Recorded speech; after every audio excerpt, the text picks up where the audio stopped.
Hello, in this short video we're going to deal with the Nobel Prize in Chemistry from the year 1910, awarded to Otto Wallach for his services to organic chemistry and the chemical industry by his pioneer work in the field of alicyclic compounds.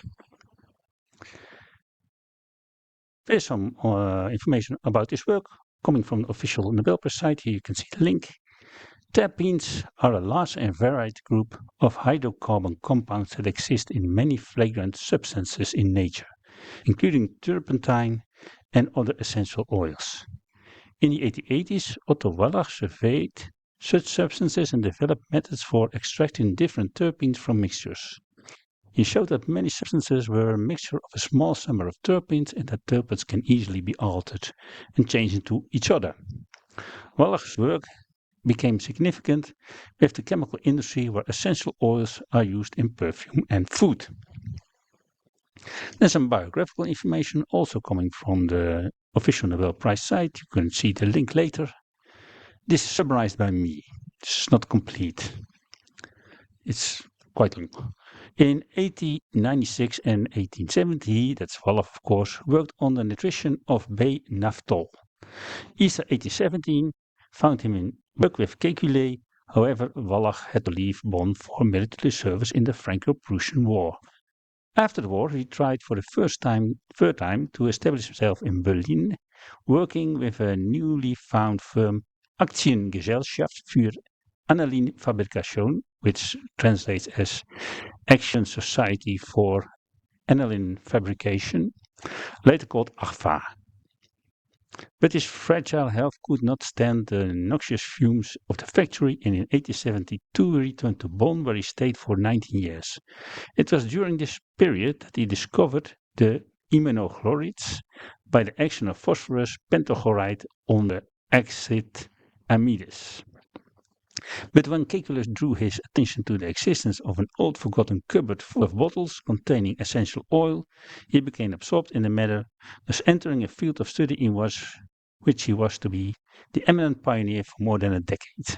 Already in his first publication in 1884, he raised the question of the diversity of the various members of the C10H16 group, dus 10 carbons and 16 hydrogen atoms in the molecule, which in current practice at that time came under a multitude of names ranging from terpene to camphor, citrine, carvine, cinine, cajepitine, eucalyptine, hesperidine, etc. Utilizing common reagents such as hydrogen chloride and hydrogen bromide, he succeeded in characterizing the differences between the structure of these compounds. Mention should also be made of his other investigations, conversion of chloral into dichloroacetic acid, difficult word, series of studies on the amide chlorides, imide chlorides, amidines, glyoxalines, etc. His work on azodies and diazo compounds and many others. They all denote his practical skill. Like Emil Fischer and Adolf von Baeyer, he relied more on carefully performed experiments than on theoretical deliberations. In 1889, he was appointed Victor Meyer's successor in the Wöhler chair, which made him at the same time director of Chemical Institute of Göttingen. That's in Germany. Again, here you see the link to the official site with some biographical information.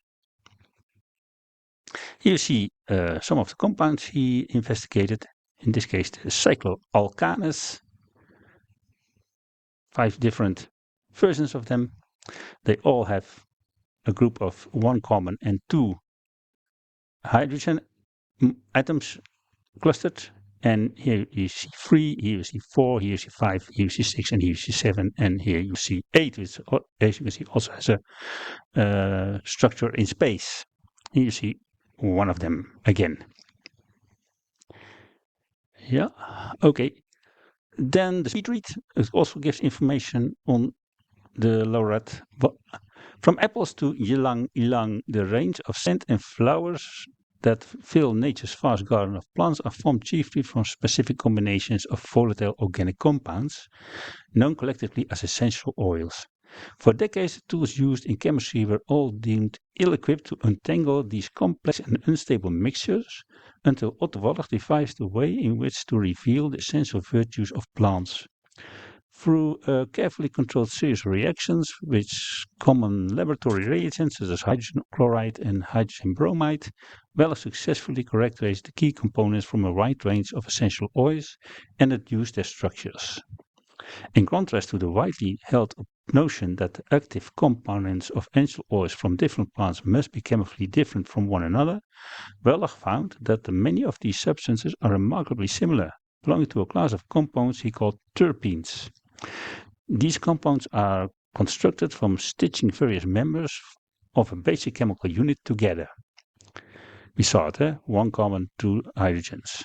The unit in question sharing its structure with the compound isoprene, which is used in the production of synthetic rubber. The ease with which these different terpenes can transform into each other made them especially tricky and fragile to study, but Wallach's methods for isolating pure essential oils from natural plant mixtures opened up a new field of research in organic chemistry.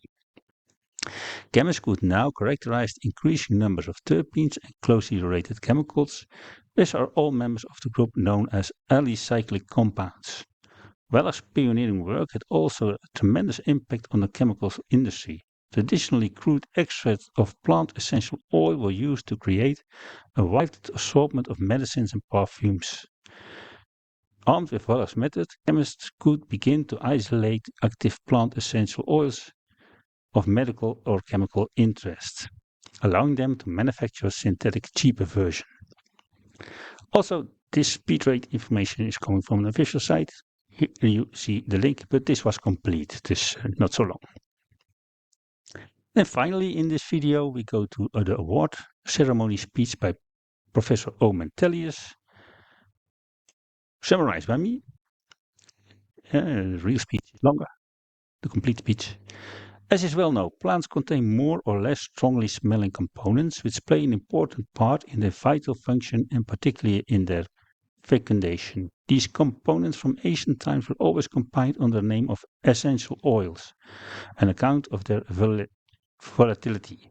Very early, certain peculiar hydrocarbons had been isolated from these essential oils, which were called terpenes, because of their ordinary terpene oil is constituted of a mixture of these. These hydrocarbons occupied a special position in comparison to others in a chemical aspect.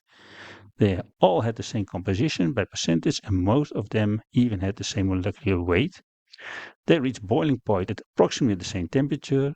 They showed, however, certain differences in smell, in optical properties, and in chemical reaction, so they could not be identified with each other. In the course of time, nearly 100 of these terpenes have been described in the chemical literature, and they were usually named after the plants from which they were isolated. On account of their instability, they were particularly difficult to handle, and chemical theory could not accommodate anywhere near such a great number of isomers. A thorough study of this field therefore seemed practically hopeless. Under such circumstances, the fact that this previously so mysterious field is now presented to us clearly in experimental as well in theoretical respects must be regarded as one of the greatest triumphs which chemical science has celebrated in the last few years. This is 1910. The honor for this is due primarily to Otto Wallach, who not only pioneered his work from the start, but also continued to a certain degree to lead in its continuation. Wallach started working in this field as early as 1884. After 6 years, he subjected the results obtained up to the time in the form of compilation. He had succeeded in finding methods of sharply and distinctly characterizing the various terpenes so that it could be recognized in mixtures and also separated from each other in these. By means of these methods, he had also been able to reduce the number of the so far known terpenes to a surprisingly low figure, that is 8, to which later a few newly discovered ones were added.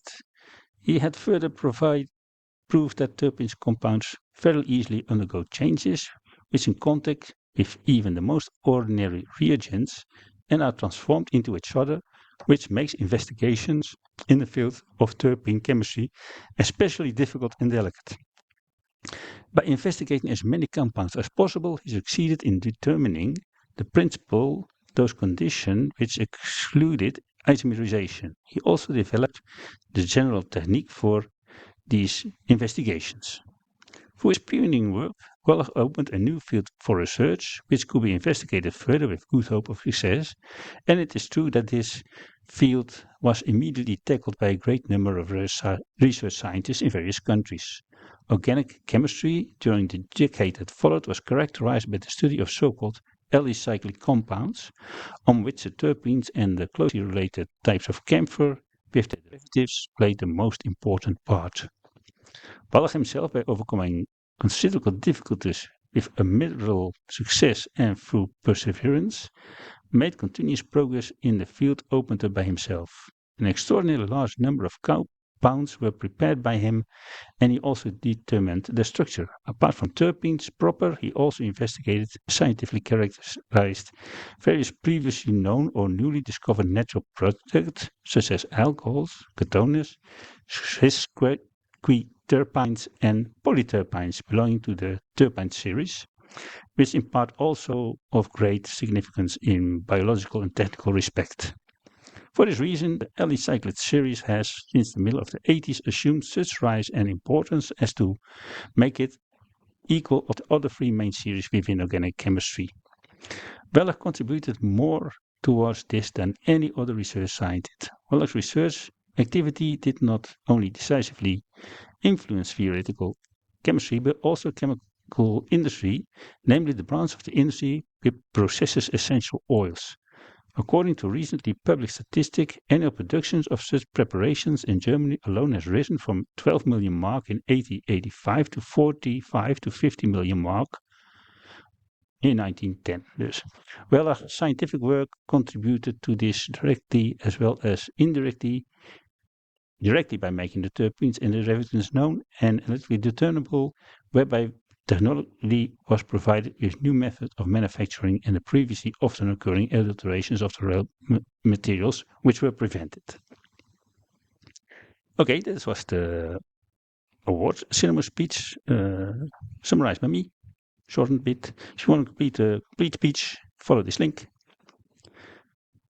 Then we go to illustrations of some of the compounds that is Wallach investigated. We saw earlier the cycloalkanes. These are the cycloalkenes, and you see they all have more or less have the same structure with 3 groups, 4 groups, 5 groups, 6 groups, and 7 groups. This as we saw earlier, and you can also see that some are isomeric. So they say this one and this one have the same formula, but you can see that the double bound is here at position 1 and another one at position 3, and here you have a double bind at position 1 and starting at position 4. So that makes 2 different compounds which have the same chemical formula, and that is called isomerism. Here you have even larger versions in the same group. And again, isomerism, cis and trans, that has to do with the location. In this case, probably with the location of the double bound, which is here, and in this one is here. Okay, that was it for the moment. Next week we will continue with his Nobel Prize lecture. For now, thank you for watching, and maybe till next week.